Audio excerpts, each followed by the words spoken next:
Bom dia. Estou aqui com essa pessoa para lá especial para mim, né?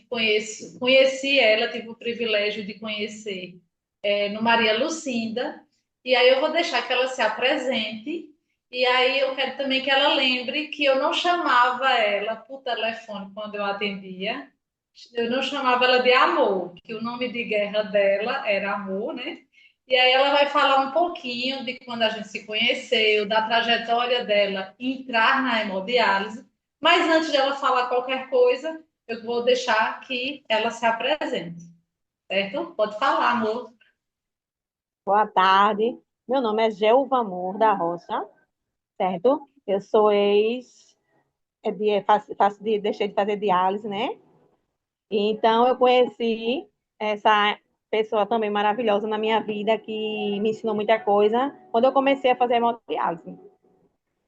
E graças a Deus me dei bem, assim, entre aspas, né? Porque tudo no começo é difícil, mas eu consegui me adaptar bem à situação. E graças a Deus, estamos aqui, né? A gente conversar e passar a minha experiência à frente para que outras pessoas entendam como é. Amor, explica qual foi tua doença de base que te fez terminar chegando na hemodiálise. Quantos anos você tinha na cabeça em relação a fazer hemodiálise? E se você acha importante a questão de ver o tratamento como um aliado, porque não sei se você lembra, né? Mas às vezes cada paciente tem uma reação de encarar aquela terapia que termina sendo uma rotina imposta, né? Onde você tinha todos os pacientes que entram em hemodiálise tinha outro tipo de rotina, e aí a hemodiálise em si, né? Ela acarreta um compromisso, né? E aí, como foi essa tua entrada? Com quantos anos você permaneceu na hemodiálise? Até a Ok. ligação do transplante. Quando eu descobri que tinha que fazer hemodiálise, eu estava com 33 anos, certo? A minha doença de base é doença genética, ela é hereditária, por parte de pai, certo? E quando eu descobri, foi o fim, né? Para mim, eu fiquei sem chão. Mas com o tratamento, que é uma possibilidade de você ter uma vida estável. No começo foi um pouco difícil, mas com os ótimos profissionais que nós temos nessa área, eu consegui me adaptar, eu consegui botar uma rotina e eu encarei como se fosse um trabalho, que eu teria que trabalhar 3 vezes por semana.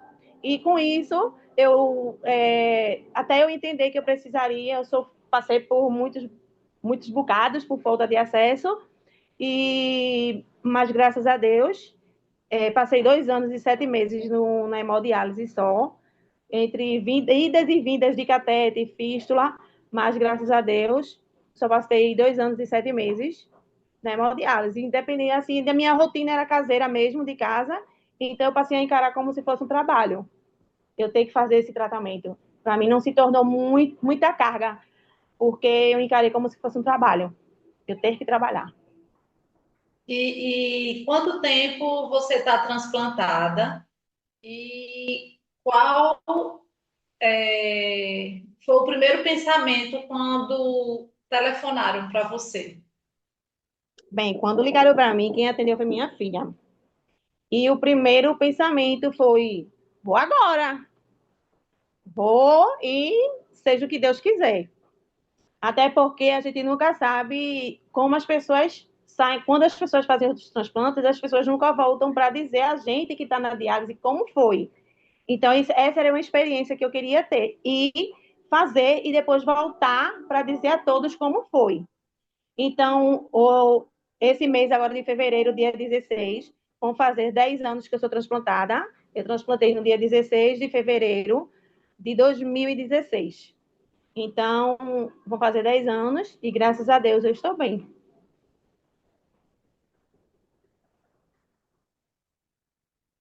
Graças a Deus.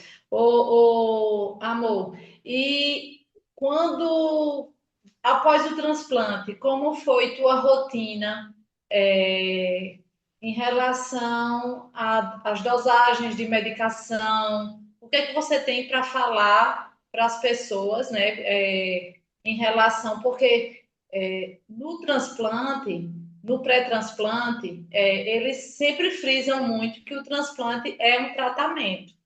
E às vezes pessoas muito jovens, como você fez, às vezes têm dificuldade de lembrar disso e criar uma rotina de uma forma que, principalmente no primeiro ano de transplante, é imprescindível o paciente ter alguns cuidados, né, e fazer religiosamente o uso dos imunossupressores, né? Como foi lidar nesse primeiro ano, que é crucial, né, para a questão das infecções oportunistas? Bem, é assim, no meu primeiro ano, é assim, nos primeiros meses, Oi, tá eu não escutando? estou escutando. Nos primeiros meses, eu consegui me adaptar muito bem com a sequência de medicação, né? Teve algumas dificuldades por conta até mesmo de você se adaptar com algumas medicações. Mas com o passar do tempo, eu fui tendo rigorosamente aquele controle de ter para onde ir, ter que levar, manter os horários, manter a alimentação. Eu faço exercício físico, eu tenho aquela rotina de ser bem ativa e, graças a Deus, eu não tive no primeiro ano infecção de jeito nenhum, nenhum tipo de infecção, não tive rejeição, não tive nada. Mas sempre procurei me alimentar bem, com frutas, com bastante água, tomar sol na hora certa. Tudo eu procurei fazer de acordo com o que foi me orientado a fazer. E eu tenho consciência de que tudo isso é um E tratamento. que devolve uma liberdade, né, que é imprescindível, né? E pós o transplante, porque alguns pacientes transplantam e não necessitam fazer nenhuma sessão de hemodiálise. Foi o teu caso ou você precisou ainda fazer alguma sessão? Quando eu transplantei, eu necessitei ainda de fazer 3 diálises seguidas e depois mais duas, 24 horas depois. Fiz 3 seguidas, aí deu um intervalo de um dia, no outro eu fiz um intervalo de um dia e fiz outro. Eu fiz 5 sessões de diálise assim que eu transplantei. Mas depois comecei a ficar normalizada e normalizou. Não teve problema nenhum. E aí, como é que tá a tua rotina hoje de vida? Voltou a trabalhar? Sei que viajar, vira e mexe, viaja. Bem, na realidade, no primeiro ano eu fiquei sem viajar, aí depois eu fui liberada a viajar, fazer viagens pequenas, agora eu já vou para todo canto. Meu esposo é caminhoneiro, estou sempre viajando com ele, mas sempre com aqueles cuidados que a gente tem que ter, de não pegar infecção, de não comer em qualquer lugar, de ter nosso horário de tomar nosso remédio. Então, hoje eu levo uma vida praticamente normal. Eu treino, eu vou para academia, às vezes eu vou pedalar, quando não, eu dou uma viajadazinha para esparecer a cabeça, mas sempre com aquela consciência do que comer, temos que beber água, temos que tomar medicação, tudo bem organizadinho. E o reencontro das pessoas daquela época que faziam hemodiálise com você, durante as consultas, né? Fala um pouquinho que o início do pós-transplante, as consultas são bem frequentes, aí depois tem um espaçamento maior. Explica para o pessoal que ainda está aguardando o tão sonhado transplante, como é que funciona a periodicidade, do comecinho até ela se alargar. É, pelo menos comigo aconteceu assim. Quando eu te recebi a alta eu fiz o transplante, eu estava indo semanalmente durante 2 meses. Depois eu passei aí de 15 em 15 dias, depois de 2 meses, passou para uma vez por mês. E hoje eu faço consulta a cada 3 meses, eu sou acompanhada a cada 3 meses. Mas os primeiros, assim que eu E saí aí, foi semanalmente, toda semana. E aí, desde esse período, é o mesmo médico que te acompanha desde o comecinho do transplante. Ele começou a me acompanhar quando eu fazia hemodiálise. Depois de um ano eu fazendo hemodiálise, ele entrou para me acompanhar e passamos 1 ano e 7 meses na diálise, ele me acompanhando, e hoje vai fazer 10 anos que ele me acompanha em tudo. No pós-transplante, né? O transplante, ele me acompanha, as consultas são trimestrais, e ele está sempre me acompanhando, me orientando, e assim a gente está indo, e 10 anos já está tudo ok. E qual a mensagem que você deixa para quem está aguardando ainda, né? Em relação a ainda estar passando pela hemodiálise, o que é que tu poderia dizer para essas pessoas que ainda estão aguardando o seu transplante? Que não desistam, que não parem de esperar, não desistam. Todo mundo vai ter o seu momento, e quando esse momento chegar, tenham fé em Deus, vai dar certo, tudo é com permissão de Deus, e que do jeito que foi comigo, vai ser com todos, vai chegar a oportunidade de todos. Não desistam, tudo vai dar certo. É uma vida boa, você leva uma vida mais tranquila, só que você tem mais algumas obrigações, né? De tipo, se cuidar mais, se resguardar mais. Mas que não desistam, que continuem, que se cuidem, nunca deixem de se cuidar, nunca deixem de beber água, de fazer exercício físico. E é isso, né? A esperança de que vai chegar seu dia, o dia de cada um vai chegar. É isso que eu tenho para dizer.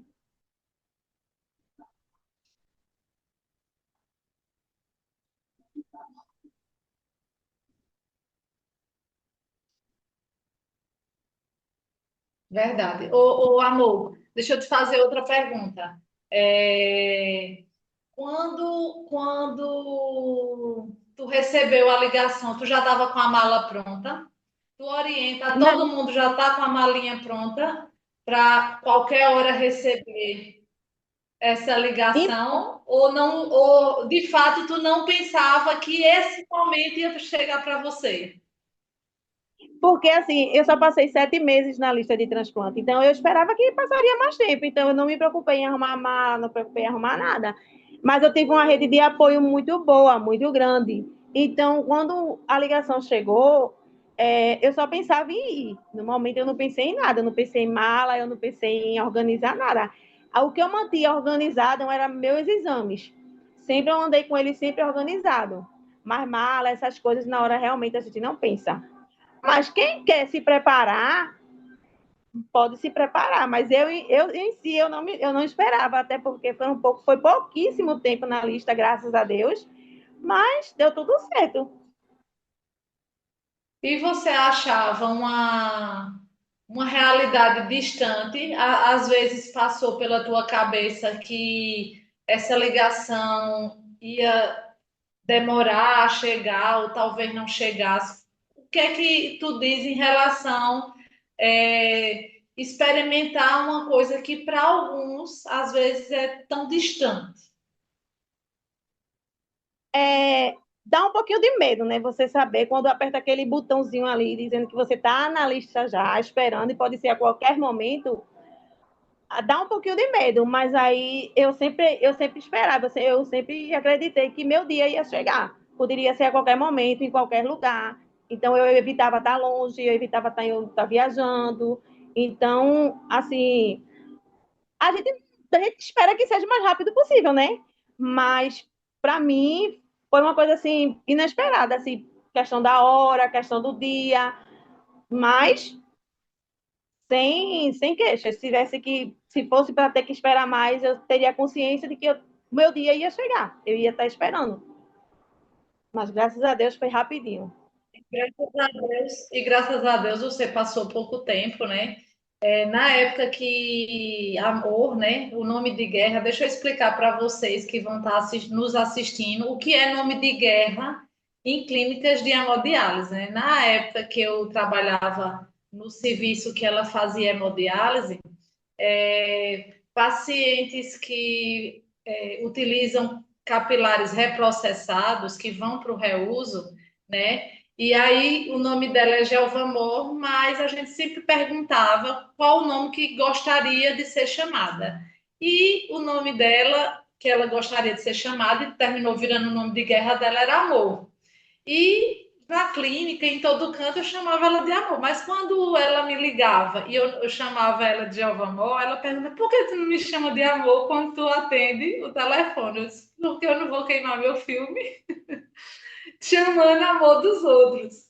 E aí, eu lembro quando ela chegou na hemodiálise e foi uma pessoa que fez amizade com todo mundo lá na clínica, né? Eu estava olhando umas fotos um dia desse, até eu mandei para ela, uma foto que encontrei da gente numa das festividades, porque em centros de hemodiálise a gente sempre comemora as datas festivas, né? Para poder sempre dar aquele fôlego, né, para os nossos pacientes, porque os jovens adultos, os pacientes da boa idade, a partir de 60, eles podem fazer o transplante, né? Mas aí, às vezes, tem alguns vozinhos que não têm a indicação, e aí a gente tenta levar um alento, né, durante o tratamento, e sempre mostrar que, e a gente enquanto enfermeira, né, eu sou enfermeira especializada em nefrologia, e a gente dá muito puxão de orelha quando os pacientes chegam na clínica pesado, né? E aí me diga, qual foi a sensação, certo? De você beber água à vontade, sem ninguém precisar estar reclamando com você. Bom, assim, eu nunca fui exagerada com água, né? Eu sempre cheguei, nunca cheguei pesada, nunca levei puxão de orelha. Mas quando você recebe aquela notícia que você tem assim, uma liberdade para tomar líquido, principalmente água, é uma sensação maravilhosa de você poder beber a água que você quiser, a quantidade que você quer, sem precisar de limitações, e você pensar, eita, tomei mais um pouquinho a mais, vou chegar pesada amanhã. Não, é ótimo, uma sensação maravilhosa você poder tomar aquele copo de água, aquele copo de suco, uma água de coco, porque na hemodiálise a gente tem algumas restrições para alimentação. E depois que a gente faz o transplante, tudo melhora, né? Existem algumas restrições, mas a gente dá uma grande melhorada.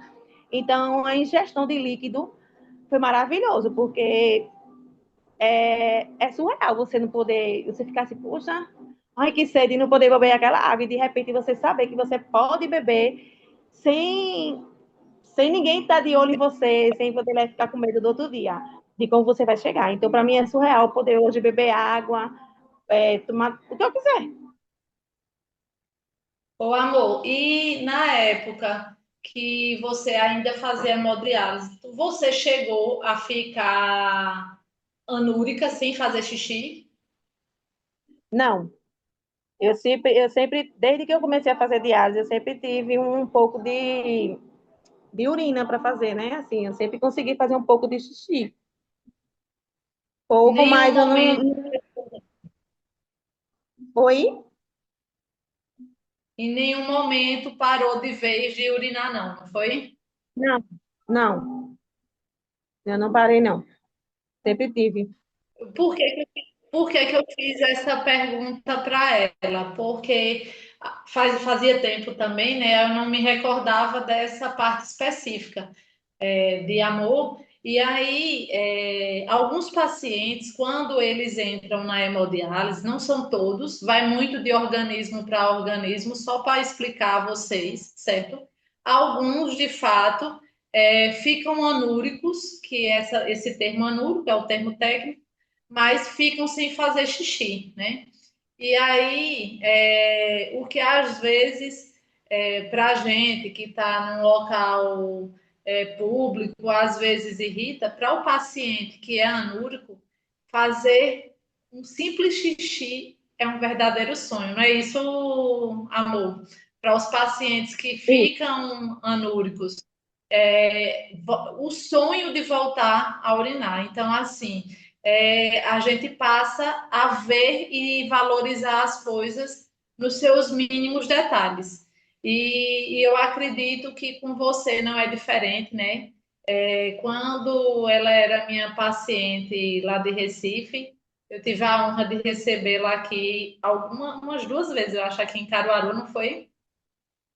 Foi. Tipo, ela sempre vinha bastante, tipo, rápido por conta justamente que ela tinha o tratamento dela lá em Recife. E foi uma conquista, né?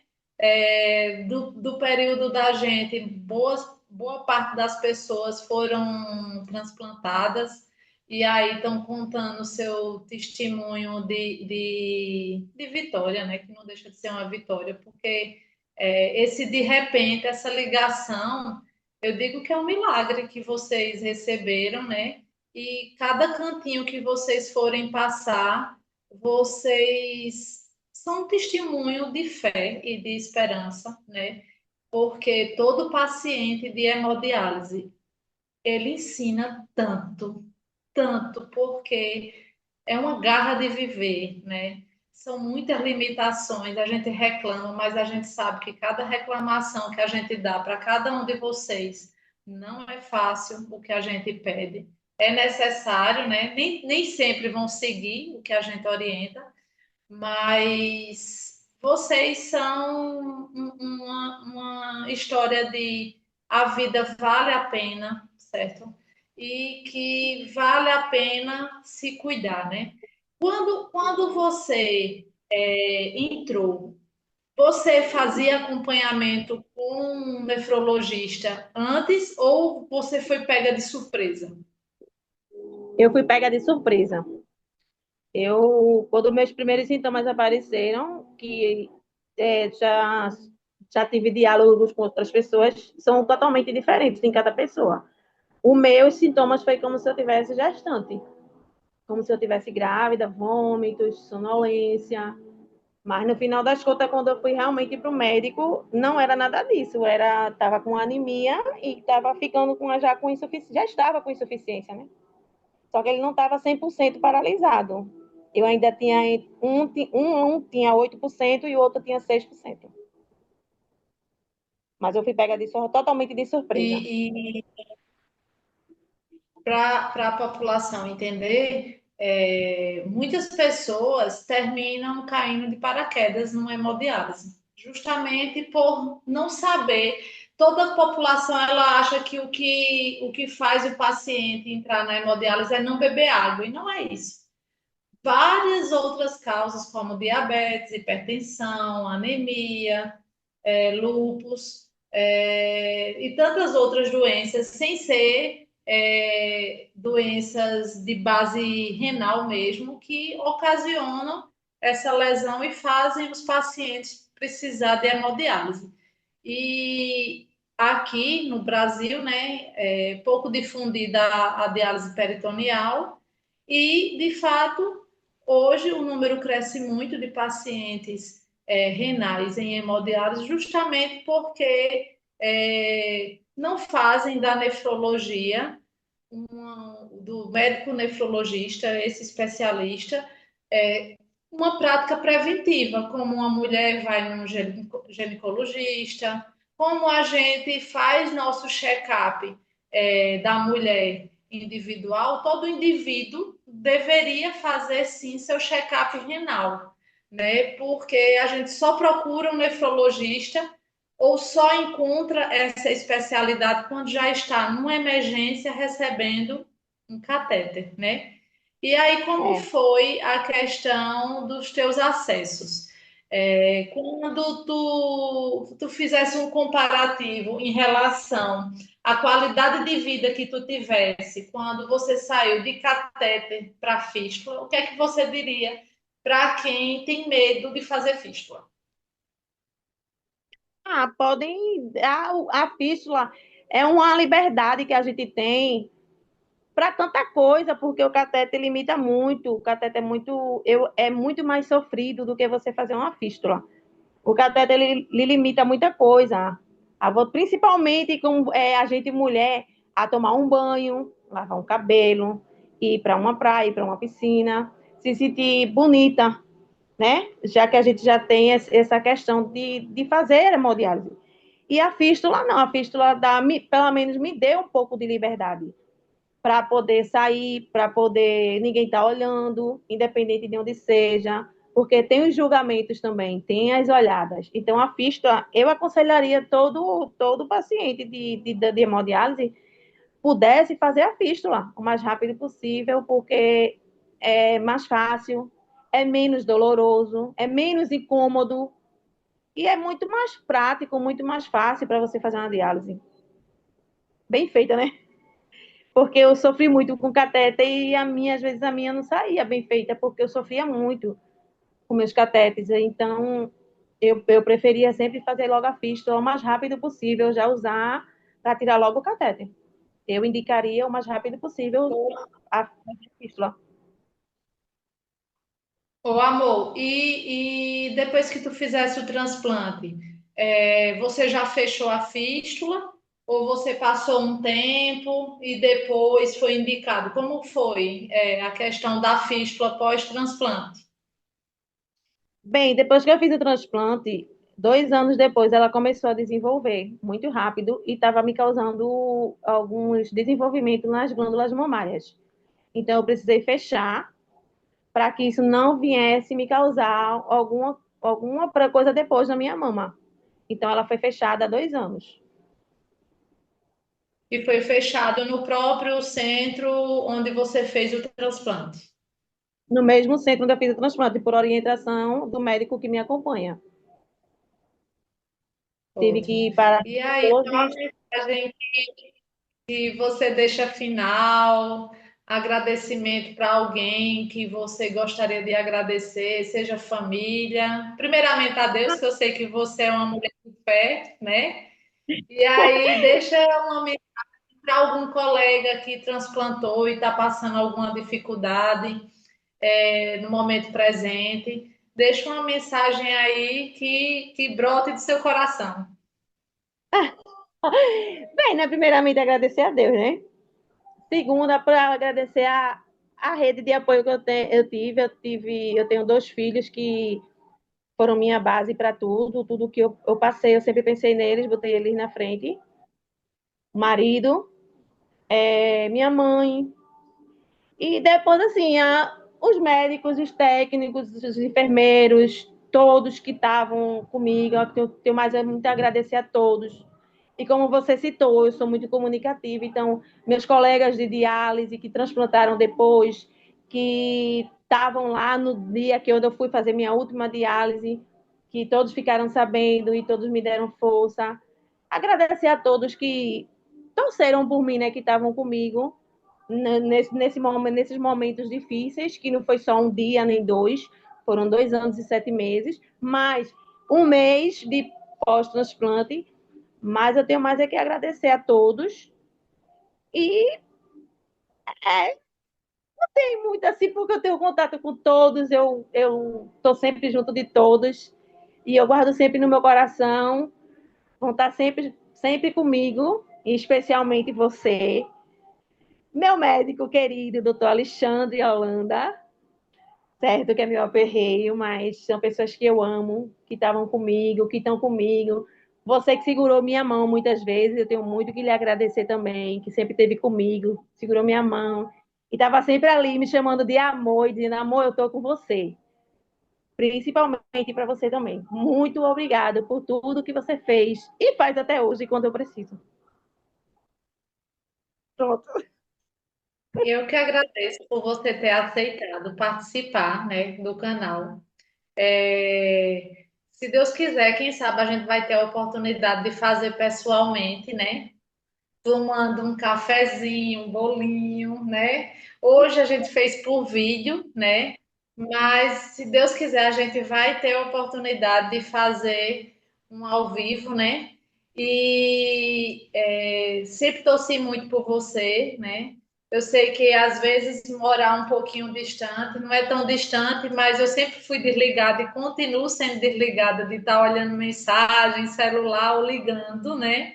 Sou a mesma da época do Maria Lucinda, mas não quer dizer que não estejam em minhas orações, né? e que torço de verdade por cada um, né? Que eu soube que fez o transplante, da época que eu era de lá, os que fizeram, eu sempre estou sabendo se estão bem, né? Através de vocês mesmo que terminam se encontrando nas consultas e se revendo, né? E testemunhando que cada um tem sua história de vitória para contar, né? E te agradeço, amor, ter participado, né? Sempre muito carismática, né? Com todos, desde a época de clínica de hemodiálise. Eu fui visitar ela na época que ela transplantou. Tu lembra, amor? Lembro, Tu lembra que eu fui lembro. visitar? Eu fui visitar ela lá no português na época, matuta dentro daquele português imenso, né? E aí fui visitá-la. Foi a única paciente que, diante das minhas demandas de plantão, tudinho, eu tive a oportunidade de estar vindo para trabalhar e passei um tempinho e ela estava dialisando no dia, né? E fico feliz que são 10 anos de vitória, né? Só para concluir, uma coisa que eu me lembrei agora e que eu não perguntei. Hoje eu percebo, eu tive a oportunidade de conhecer algumas pessoas que o segredo para esse transplante, prolongar a vida útil dele, são os cuidados que o paciente tem, principalmente com suas medicações, né? E criar hábitos saudáveis, né? Porque anteriormente eu escutava muito dizer assim, um tempo determinado. O que é que tu diria para essas pessoas? Eu aqui em Caruaru tive a oportunidade de conhecer pessoas, né, que estão aí transplantadas, certo? 30 anos de hemodiálise. E aí foi um tempo que, tipo, tirou aqueles mitos que eu tinha pelos próprios relatos de alguns pacientes, né? E aí, você conclui dizendo que não tem tempo, e sim você transformar a sua rotina de uma forma com cuidados para que esse transplante venha se prolongar até perder de vista? Sim, tudo é questão de cuidados, né? A gente tem que se cuidar, a gente tem que. As medicações tem que ser tudo certinha e tem que se cuidar. Uma boa alimentação, exercício físico, bastante água. E o tempo, quem diz é assim, primeiramente o tempo quem diz é Deus, né? O tempo de cada um. Mas a gente tem que fazer a nossa parte, nós também temos que fazer a nossa parte, cuidar do nosso corpo, cuidar da nossa alimentação.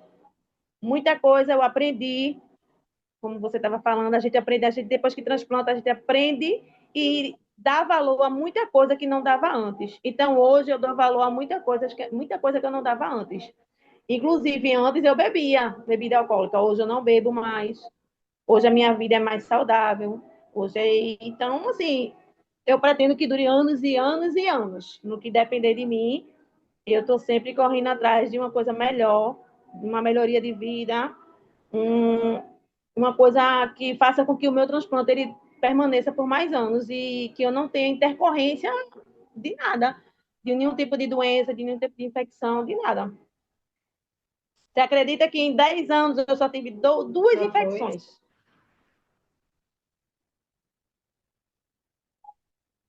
Foram infecções urinárias ou outro tipo de infecção? Foi um tipo de infecção específica do enxerto. Eu não sei dizer direito o nome, não. Pielonefrite, sei lá, alguma coisa assim. Pionefrite, um negocinho assim. Então, até hoje não foi descoberto o porquê, mas graças a Deus ele continua numa boa função. E graças a Deus, Graças a Deus hoje eu estou bem. Está com uma função normal, está tudo bem, graças a Deus. graças a Deus. Amor, muito obrigado, né? Tenha um excelente final de semana. E aí, curte, compartilha, certo?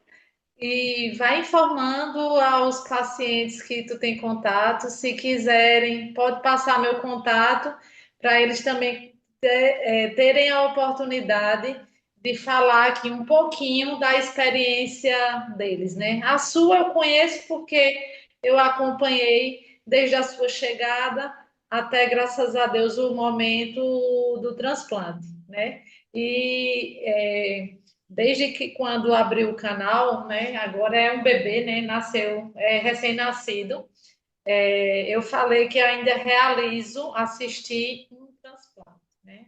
Eu vou ver se nas minhas férias eu consigo escavucar essa realização, né? Que deve ser um momento lindo, né?